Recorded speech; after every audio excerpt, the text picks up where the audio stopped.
it's Sonia. It's Monday morning. I'm going to hopefully do a sketchbook process video filling in this pink page. I used this paint is nearly run out, this container, so I've added water to it to like loosen it up, and I've just been using it to prepare pages. And I just thought I'd quickly show some recent, if I can find them, filled in sketchbook pages. This one isn't finished. I don't know if I've shown this one, but yeah, this is my altered sketchbook. And then I think I also recently, I didn't do much at the weekend because we're out and about, but that's my loose sketchbook. And then I've been getting a bit crazy with this pink paint, using it up everywhere, so that's like a little work on paper. And then, yeah, I don't know whether this one is going. This is like an altered, I'm painting over the top of this painting and just using up paint, seeing where it's going to go. So yeah, anyway, hopefully I'll probably talk over the process video and may even speed it up, but we'll see how that goes. So it's the day after I made this particular sketchbook spread, and yeah, so I thought I would talk a little bit about how I went about it. I'm going to keep it real time because actually this was a pretty speedy sketchbook spread. It was like, I think 15 minutes from sort of start to finish, so I'm just going to keep it real time.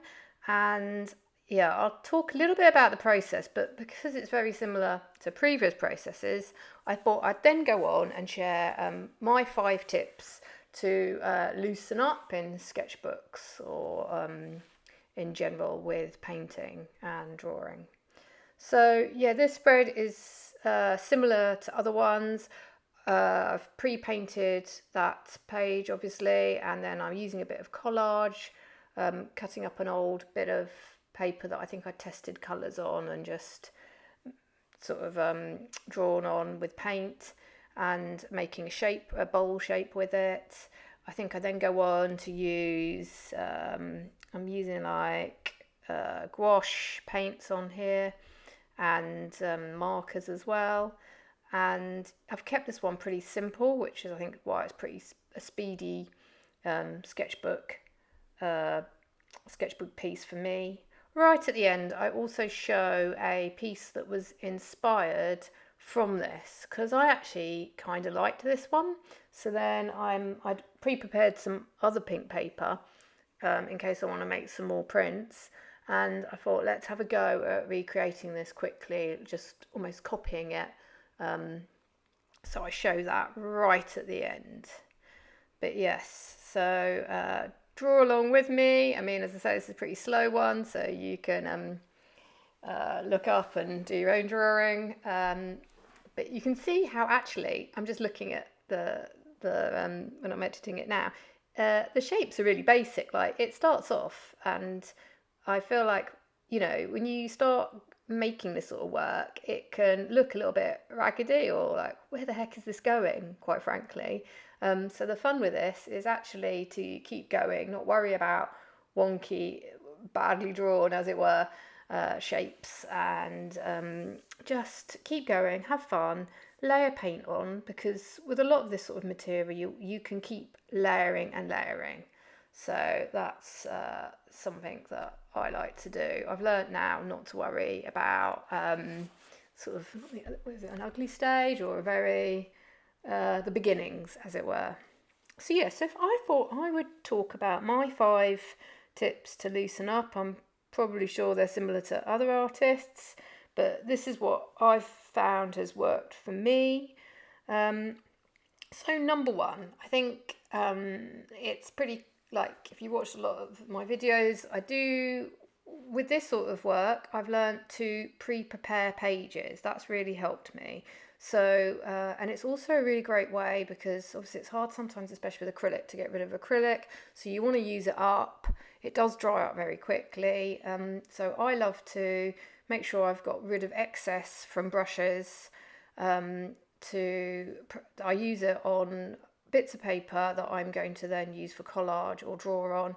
I use it in sketchbooks. I'll coat a page. So it helps me remove fear of the white page as well. And it's really, I don't have to, I've got a colour to respond to. There's something already there when I'm ready to get going. I've got a colour. It's like, oh, where am I going to go with this? So that has helped to really loosen me up because, as I say, it just helps remove that whole fear of the blank page, I think, personally.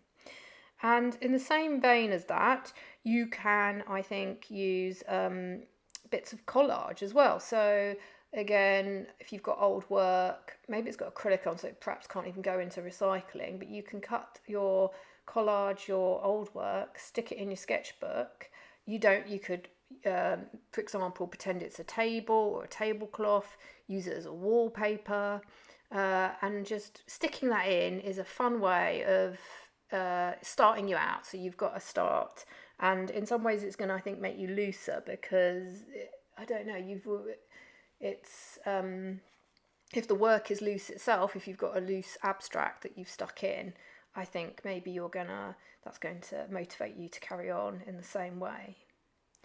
And then going on to my second tip, I think also at the beginning, have fun with it. If you like cluttered, busy drawings, I do sometimes, go with it. But if you are struggling with loosening up, I think I found it really helpful to simplify images, like break down shapes. And for example, vessels, drawing vases and bowls, you can really obviously a lot of us are practice trying to do, because as you practice with realistic drawing, doing lovely ellipses, doing 3D shapes, shading, but this is an opportunity to break the rules, and many artists have done before us, like Matisse, or I'm trying to think, is it Mary Fedden, but ignore perspective, just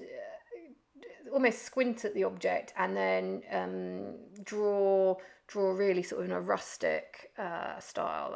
So you can see with that vase on to my left, I mean, that is really just, I've really broken a vase I've got in front of me. I've actually changed it up a bit. It's not really that shape, but I've just played around with it.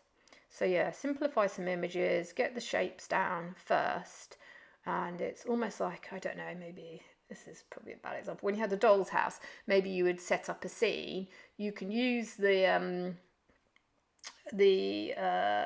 vessels to set a scene, and then you fill in around it carrying on in a sort of a loose, playful way. So yeah, so simplification, I think, helps initially with loosening up. And then on to my third point. Using the thing for me is, if I want to paint loosely, it's really important that I use broad drawing tools. I think, for example, crayons, blunt, tiny crayons. I think it's going to be really hard to get really detailed and too precise with a chunky crayon, or even a blunt Neocolor crayon. Big brushes, so I don't want to be faffing around at the start of a piece with a tiny brush. Choosing your initial drawing implements of choice can sort of set the tone for a piece, I think. And you're just playing around really. And then I as you've seen, a lot of my pages are super busy and cluttered. I find that once I've got some things in place, then I can go in and make it a bit kitschy and have fun, going a bit crazy maybe with pattern or mark making. And the other, and with that, if you do make some mistakes, they can be covered up. I think you can cover them up with collage, you can cover them up with paint again. So I think it's better to experiment and push what you normally do than be hesitant. Okay, I think I'm on to my fourth point. Which is, if you're really, really struggling to loosen up, and I think I perhaps did when I first started. Maybe we've come from backgrounds, and look, I love realistic drawing. My figurative art is a completely different thing, and I think it's important to practice. is good to have skills in drawing. Personally, for me, I've been, that's important. But in terms of loosening up, letting go of rules, sometimes it is good to, I think it is good to copy from other artists who are loose as well, like Matisse, and look at their brushstrokes and how they how they've created really expressionistic and loose works. So yeah, just sort of having a master copy, or even going to a master painting, but instead of trying to copy it really realistically, like, I don't know, Rembrandt or something, maybe I had quite fun with figurative work, just trying to like make it expressive and loosen up that drawing in my own way. So, and then on to my 5th point, which is, okay, this is for me, perhaps, I think the main point is actually to limit your time on a sketch or a painting, because I think, yeah, and you can experiment with your happy place in times of what gets you to work really quickly and fast and spontaneous. But I think I've found that a lot of the time, if I give myself, like, if you've got 45 minutes or an hour to play around on one piece, it's hard not to, I think you can get too laboured or overwork it personally. This is my findings. So sometimes I like to play around with time limits, which is also good for carving if you haven't got much time to do art, a good way of fitting it into your day. So you could experiment with what happens when you do spend 10 minutes on a piece, what happens 15, 20, 30. And that way you can also so you have got you've got an hour session, you could actually get quite a lot of different pages completed in that time, because you're only going to spend say 15 minutes on one actual sketch or drawing. And that also, with paint, the problem with paint sometimes is it does take time to dry. So if you've got, say, several pieces on the go at once, it means you can quickly alternate the pieces that you're working on, so you don't get your colours muddied. Say if you do want to, for example, I've got that red coming in there, like if I want to keep that clean, I'm going to have to leave that area to dry for a bit.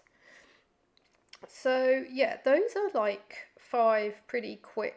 I know there's a load of other tips as well, but that's just some ideas, because I know a lot of people, myself included, do want to get looser and more playful, and depending on our drawing background or our educational background or what families and friends think about art, it can be sometimes we can be like, our own self-judgment can stop us from maybe just getting in there and having fun playing with our materials.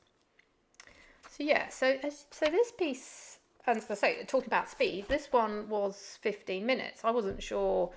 I was actually thinking I'd probably give myself half an hour, but then I got to basically, I'm not going to do much more now, but I got to this sort of point with it, and then I was like, you know what, I'm quite happy with this. I'm leaving this where it is. This was good for me.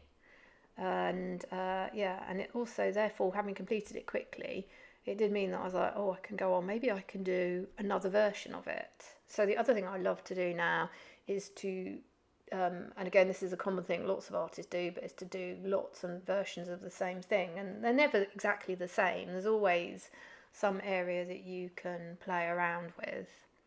And it's interesting to then, if you're able to do that, if you've got the time to do that, find out which version is your favourite. Is it the first, the second, the third? I guess I'm thinking of like Monet's sort of water lilies here. I mean, those were repeated many times. Okay, so yep, that is, I think I'm just adding some details now to the this bunch of flowers. So I actually did have a vase of flowers in front of me, and I've got, those flowers are the ones that you can dry, so I've taken them out of a vase and I'm just going to try and dry them now, but I'm using them they're great drawing material as well. And yeah, this is using marker on top, so this truly was a mixed media page, because I felt like I was grabbing everything to complete it. So yeah, I'm hoping that you're enjoying your art wherever you are, and maybe you've hopefully got a sketch in. Thanks for watching. Any particular questions, let me know. I am going to try and include more tips within these sort of process videos, because that's the sort of thing I like to listen to. So yeah, thanks, and I will see you next time. Bye.